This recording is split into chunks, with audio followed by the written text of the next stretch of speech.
Story with तंजारुल कल्पना कीजिए 3 million ऑन्स का शुद्ध सोना जो बस सतह के नीचे लाइबेरिया के दूर दराज दक्षिण पूर्व के लाल रंग की मिट्टी में दबा हुआ है।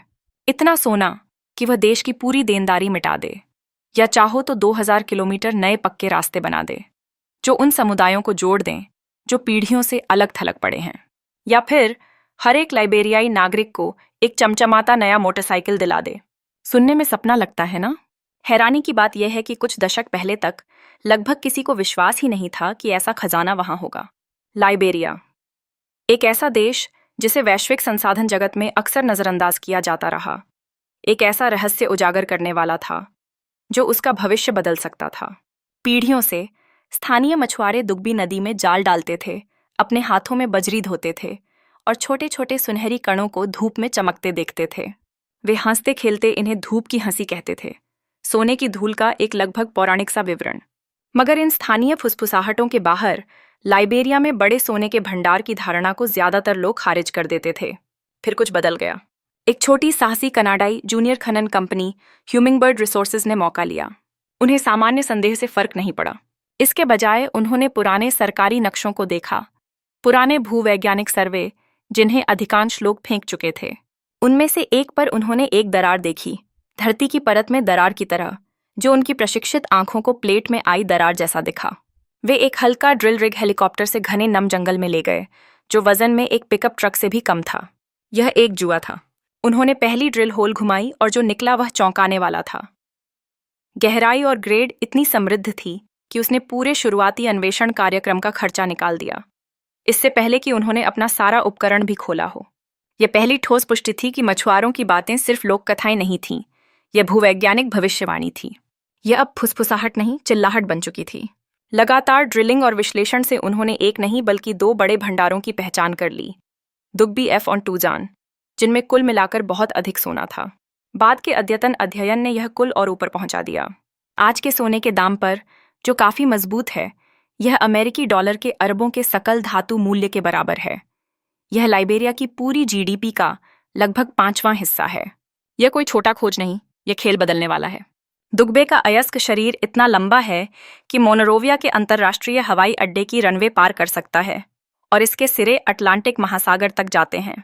और भले ही औसत ग्रेड दक्षिण अफ्रीकी मानकों से पतला है, यहाँ की चतुराई ये है कि यह अयस्क मुलायम है, ऑक्सीकृत है और सतह के भीतर है। मतलब आपको इसे पाने के लिए महंगे हाई एनर्जी ब्लास्टिंग की जरूरत नहीं होगी। आप इसे लगभग फावड़े से ही निकाल सकते हो। स्ट्रिप रेशियो भी कम है, जिसका मतलब है बहुत कम बेकार चट्टान हटानी पड़ती है। लागत और पर्यावरणीय असर दोनों घटते हैं। जब ये शुरुआती ड्रिल बिट्स घूम रहे थे, लाइबेरिया अभी भीषण गृहयुद्ध से उठने की कोशिश कर रहा था। देश सचमुच घुटनों पर था। ढांचा इतना कमजोर कि राजधानी मोनरोविया के बाहर बिजली पानी लगभग नाम मात्र था, पक्की सड़कें नहीं थीं, बंदरगाह भी मुश्किल से काम चला पाता था। फिर भी इस कठिन हालात के बीच लाइबेरिया सरकार ने एक बात साफ समझ ली थी, खनिज राजस्व ही सबसे तेज और सीधा रास्ता है फिर से खड़े होने का, अपने टूटे देश को बनाने का। उन्हें विदेशी निवेश भी चाहिए था और यह भी सुनिश्चित करना था कि इस बार देश को वास्तव में फायदा हो। उन्होंने ह्यूमिंगबर्ड के साथ एक अहम समझौता किया जो लाइबेरिया के हितों की रक्षा के लिए बनाया गया। राज्य को परियोजना में एक हिस्सा मुफ्त मिला, यानी बिना विकास लागत चुकाए उसका स्वामित्व, जो देश के लिए बड़ा लाभ था। इसके ऊपर उन्होंने हर निकले सोने पर रॉयल्टी और मुनाफे पर टैक्स तय किया। इसके बदले ह्यूमिंगबर्ड को लंबी अवधि की खनन लाइसेंस और यह वादा मिला कि उनका जरूरी उपकरण और सामान सीमा शुल्क के जाल में नहीं फंसेगा। दोनों ने हाथ मिलाए और तुरंत ही अगली बड़ी चुनौती सामने आई। दक्षिण पूर्व के अछूते जंगल के बीच से खनन के लिए लंबा हॉल रोड बनाना। यह सिर्फ खनन नहीं था, बल्कि राष्ट्रीय पुनर्निर्माण की नींव डालना था।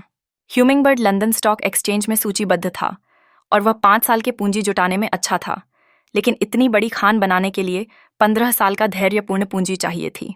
उन्हें एक ऐसा साथी चाहिए था जिसकी जेब गहरी हो और जोखिम उठाने की क्षमता भी। यही जगह पासाफिनो गोल्ड के लिए बनी।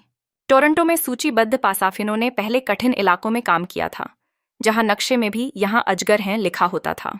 उन्हें पता था कि ऐसे वातावरण में कैसे कंक्रीट डालना और खदान बनाना है, कैसे स्थानीय समुदायों के साथ काम करना है। 2022 के अंत में पासाफिनो ने कदम बढ़ाया।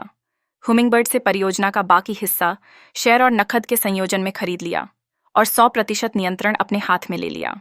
शुरू में बाजार ने ज्यादा ध्यान नहीं दिया। सोने के शेयर फैशन से बाहर थे और पासाफिनो का टिकर मुश्किल से हिला। यह बस एक और जूनियर माइनर का सौदा लग रहा था। फिर कुछ ऐसा हुआ जिसकी किसी ने उम्मीद नहीं की थी। भौतिक सोने की कीमत बहुत ऊपर चली गई। अचानक बाजार जागा और पासाफिनो का शेयर 2 गुना हो गया। समय बिल्कुल सटीक था और उसने पहले से मजबूत परियोजना को एक शक्तिशाली अवसर में बदल दिया। नया ध्यान और निवेशकों का भरोसा खींचा। पासाफिनो अब बढ़ते सोने के बाजार का लाभ उठाने की स्थिति में था, अपने साहसिक अधिग्रहण को सचमुच सुनहरी अवसर में बदलते हुए। तो अब आपने यह सारा सोना ढूंढ लिया, परमिट मिल गए, वित्त पोषण भी मिल गया, लेकिन लाइबेरिया जैसी जगह में इसे जमीन से बाहर कैसे निकालोगे? कल्पना कीजिए एक विशाल रेत के डिब्बे की, जो मैनहट्टन जितना बड़ा है, लेकिन गगनचुंबी इमारतों के बजाय घने जंगल से ढका हुआ। पहले आप सावधानी से जंगल की परत हटाते हो, लेकिन यह सिर्फ सफाई नहीं, एक अवसर भी है। बहुमूल्य हार्डवुड के लट्ठे काटकर बेचे जाते हैं, जिससे अतिरिक्त क्रेडिट मिलता है, जो कैंप के किचन जैसी चीजों का खर्च उठाने में मदद करता है और सैकड़ों कामगारों को खिलाने में उपयोगी होता है। यह शुरुआती लागत घटाने और संसाधनों का जिम्मेदारी से उपयोग करने का समझदार तरीका है। फिर आप एक उथली खुली खदान खोदना शुरू करते हो, धारियों में काम करते हुए। हर बेंच या सीढ़ी जैसी कटिंग कुछ मीटर ऊंची होती है। बड़े बड़े ट्रक जैसे विशाल चींटियां आना जाना करते हैं, अयस्क को एक विशाल क्रशर तक ले जाते हैं, जो लगातार टनों चट्टान को पीसता है। यह मशीन पत्थर को कंकरी में बदल देती है। वहां से कंकरी बड़े मिलों में जाती है, जहां उसे और बारीक पीसा जाता है, लगभग आटे जैसा महीन। इस धूल को पानी और सावधानी से नियंत्रित कम मात्रा वाले साइनाइड के घोल में मिलाया जाता है। आधुनिक सोने की खनन में यह बहुत कम सांद्रता और सख्त पर्यावरणीय नियंत्रण में होता है। साइनाइड एक सॉल्वेंट की तरह काम करता है, सूक्ष्म सोने के कणों को घोल देता है। सोना सक्रिय कार्बन पर चिपक जाता है, जिसकी सोने के प्रति प्राकृतिक आकर्षण होता है। जब कार्बन सोने से लद जाता है तो उसे गर्म क्षारीय घोल से धोकर सोना निकाला जाता है। फिर जिंक की धूल का उपयोग करके सोने को घोल से बाहर निकाला जाता है। इससे एक कच्चा सोना चांदी मिश्र धातु बनती है, जिसे डोरे बार कहते हैं, जो लगभग 80% शुद्ध होती है। ये बार अभी गहनों के लिए तैयार नहीं होते। इन्हें स्विट्जरलैंड जैसे स्थानों की विशेष रिफाइनरियों में ले जाया जाता है, जहां इन्हें वैश्विक बाजार के लिए अति उच्च शुद्धता तक प्रसंस्कृत किया जाता है। और कचरे का क्या? बचा हुआ पत्थर और पानी का मिश्रण सिर्फ फेंका नहीं जाता, उसे सावधानी से प्रोसेस किया जाता है और फिर से खोदी गई गड्ढों में भरा जाता है, जिन्हें बाद में फिर से हरियाली दी जाती है और कसावा जैसी फसलें लगाई जाती हैं। क्यों? क्योंकि कोई भी, खासकर कोई जिम्मेदार खनन कंपनी, पीछे स्थायी बंजर चांद जैसी जमीन छोड़ना नहीं चाहती। लक्ष्य है लंबे समय के प्रभाव को कम करना और जितना संभव हो भूमि को बहाल करना। दक्षिण पूर्वी लाइबेरिया जैसे स्थान में एक आधुनिक खदान बनाना सिर्फ सोना खोदना नहीं है,